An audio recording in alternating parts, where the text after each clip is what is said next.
Welcome, everyone. Thank you for joining us for today's Moshiach Minute. Back in the years 1648, 1649 was a very, very hard time for the Jewish people in Eastern Europe. At that time, if you're a little familiar with the history, during those years, there was the violent pogroms that was going on from the Cossacks that were going on across Eastern Europe, where thousands and thousands of Jewish people were slaughtered. Extreme violence. They would come into town and just destroy everything and burn villages and kill people. It was a horrible, horrible time.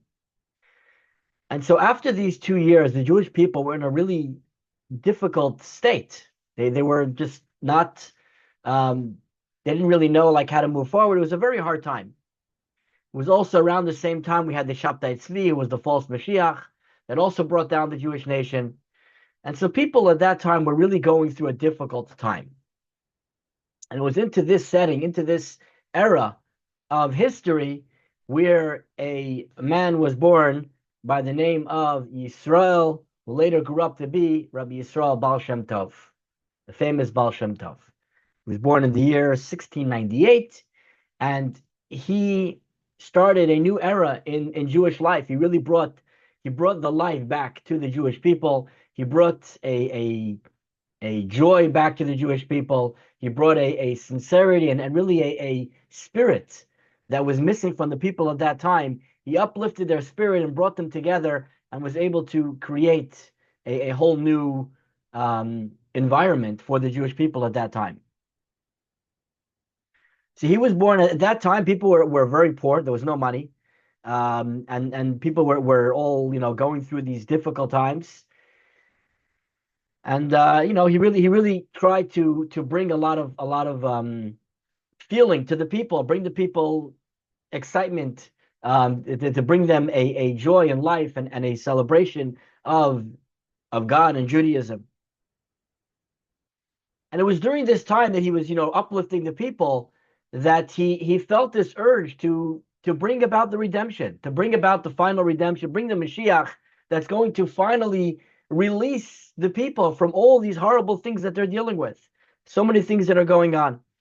And so the Baal Shem Tov did whatever he can to unlock the gates and to reach the point where he's able to speak to Mashiach directly and appeal to him to come and free the Jewish people. And finally, he was successful. There is a letter that was written by the Baal Shem Tov to his brother-in-law, where he writes as follows. A very interesting letter written by the Baal Shem Tov to his brother-in-law. As is known to you, on Rosh Hashanah of the year 1746, I conducted a spiritual process by which I achieved ascension of the soul.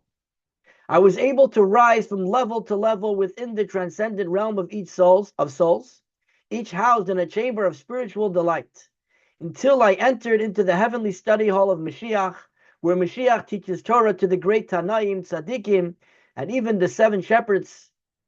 And I posed a question to Mashiach. The 7 shepherds, by the way, are the 7 Jewish leaders who have provided spiritual substance to the Jewish people and leadership. It includes Moshe and other great leaders throughout our history. And I posed a question to Mashiach, when will the Master come and be revealed in the physical world? So basically, the Baal Shem Tov says, I went up to Mashiach, I went up to the highest levels of heaven, where Mashiach is sitting there amongst the greatest of the greats. And I asked him point blank, when are you going to come? When are you going to bring this to a close? When are you going to come and release the Jewish people?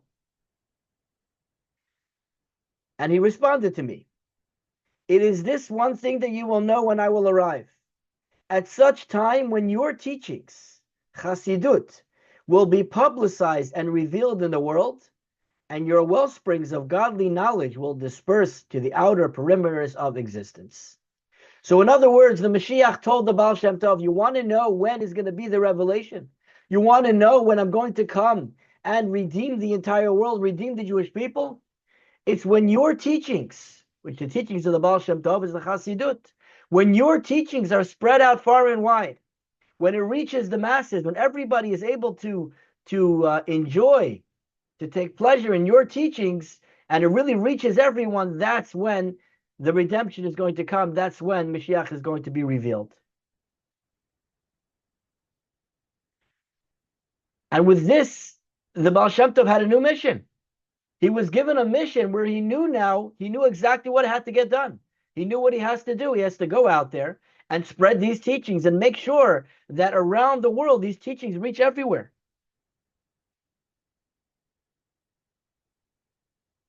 To take the teachings that at that time were only known by very few people, by the intellectuals, by the deep thinkers, by the greats amongst the Jewish people, to take these teachings and spread them out so that everyone is able to know about the teachings of the Chassidut. This was written, this story, because we mentioned it was in 1746 when the Baal Shem Tov met up with Mashiach, where Mashiach gave him this purpose, this idea of having to go and spread the teachings of Chassidut. But the truth is, this is not a new idea. This is not the first time we hear of such a story, of such an idea coming, where we know that we have to spread these teachings far and wide in order to bring Mashiach. Because we can look back to a writing that goes 2,000 years previously, almost 2,000 years earlier. We can go all the way back to a writing in Tikkunei Zohar. What is Tikkunei Zohar? It is an appendix to the Zohar, which was written in the 2nd century by the great Rabbi Shimon Bar Yochai. And there it is written as follows: a vast number of Jews living in this earthly world will be sustained by Rabbi Shimon Bar Yochai's soul-level teachings contained in the Zohar. This will be revealed in the final generation at the end days prior to the arrival of Mashiach.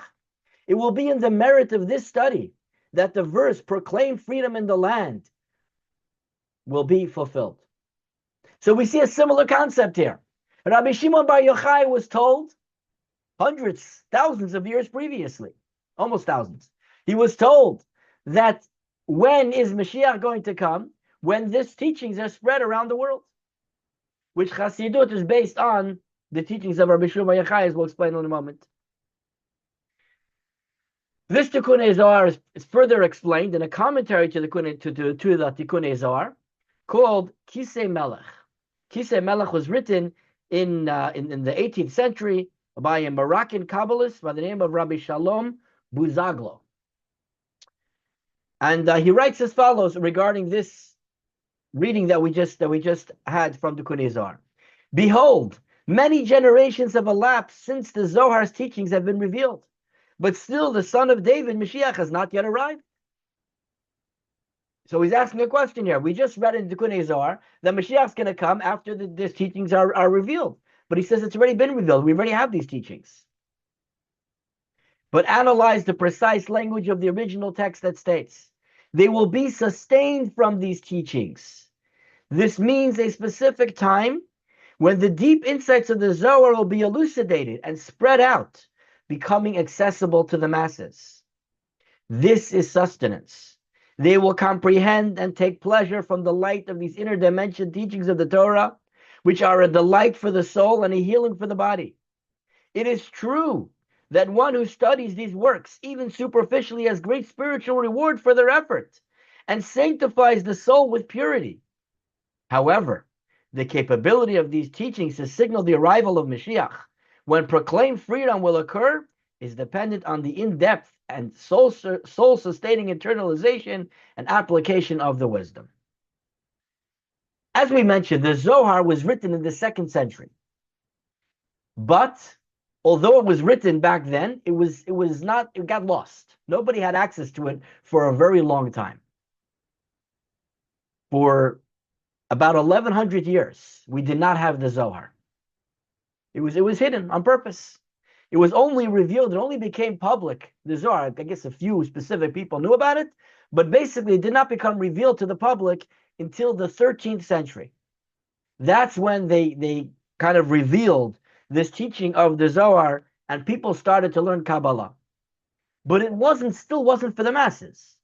Kabbalah was for a select few, some people, some great Torah scholars, some very spiritual people. They would study the teachings of the Zohar. They would understand these great concepts. But normal people, me and you, we didn't have part of this. We were not included in this teaching of the Zohar. It was for the greats. It wasn't for regular people. And this is how it went for many, many years. Until Chassidut came along. Until the Baal Shem Tov came along, where he then started teaching Chassidut, which is built on the building blocks of Kabbalah, on the teachings of Rabbi Shimon Bar Yochai. And he took these teachings and he made them from something that is theoretical and made it practical. Made it something that we can live our lives connected. We can understand how to apply these teachings to our everyday lives. Apply it to make it real, to make it part of who we are. And he took these teachings and he taught it to everyone. It was no longer for the select few. It was no longer for the selected, chosen people. It was for everyone. It started spreading around the world where everyone is able to study Chassidut, these hidden secret parts of the Torah. And this was the beginning of the fulfillment of the mission that Mashiach gave, to spread the Wellsprings, spread these teachings around the world to everyone. And then the next step was the Alter Rebbe. Rabbi Schneur Zalman, he came along, he was a student of the Baal Shem Tov student. He used to refer to the Baal Shem Tov as a Zaidi, his grandfather. He was his spiritual grandfather. And he came and he brought it to the next step. He wrote the famous book that we've been studying on Sunday mornings. He wrote the Tanya, where he took these teachings of Chassidut, which till this point were all given over orally. The Baal Shem Tov did not write a book. There are books today of the Baal Shem Tov's teachings, but they were not written by the Baal Shem Tov. They were written by his students of teachings that he gave over. The Alter Rebbe wrote it into a book. He made the Tanya, where in the Tanya he explained it in a way of Chabad. Chabad, as we explained, is Chachma Bina Dat. It's about understanding, getting a deep appreciation of the material that we're able to really comprehend and make it real. And that was the teachings of the Alter Rebbe. That was the teachings of the Tanya, to take Chassidut and bring it down further down, where again it can reach everyone, where it's not limited to the select few, but rather it's available for everyone to come and study and to connect with these teachings. And this is how we're going to bring Mashiach. This is the pathway. This is how we achieve this dream of the Baal Shem Tov. This is how we achieve the mission that Mashiach gave the Baal Shem Tov. When your wellsprings spread outwards, where everyone is able to drink from these holy waters of the Chassidut. So how do we bring Mashiach today? There is so much available for us. Today we have vast libraries available at our fingertips. You can go online, you can read Chassidut in any language you want almost. Hebrew, Russian, English, Spanish. There's in Chinese and Korean, there's being produced now. You have everything available to you. There's even books written in Braille. You can go on the internet, you can hear audio classes, you can watch animations of Chassidut.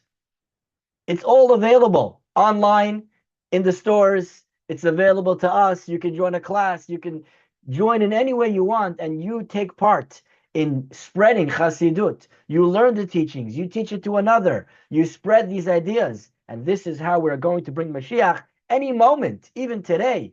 Let's make that moment happen. Let's bring Mashiach, and let's celebrate the final redemption. May it happen immediately. Amen. Thank you for joining. Anybody have any questions, thoughts, or comments? Amen. Can you share the link to Chassidut in animation? That's kind of Sure. curious. So there is something, if you go on, I can send you the link, but if you go on Chabad.org, you can check out, there's something called Kabbalah Tunes. I think it's what it's called. Kabbalah, I think it's Kabbalah Tunes. And they have some animations. There's other ones as well, but I'll give a look and I'll send you a link of some ideas. Excellent, thank you. Okay, I'll post it on the group, Bezrat Hashem. All right. Thank you all for joining. Have a good evening. Shabbat Shalom. Shabbat Shalom. We'll Thank see you, you all Rabbi. next week. Bezrat Hashem.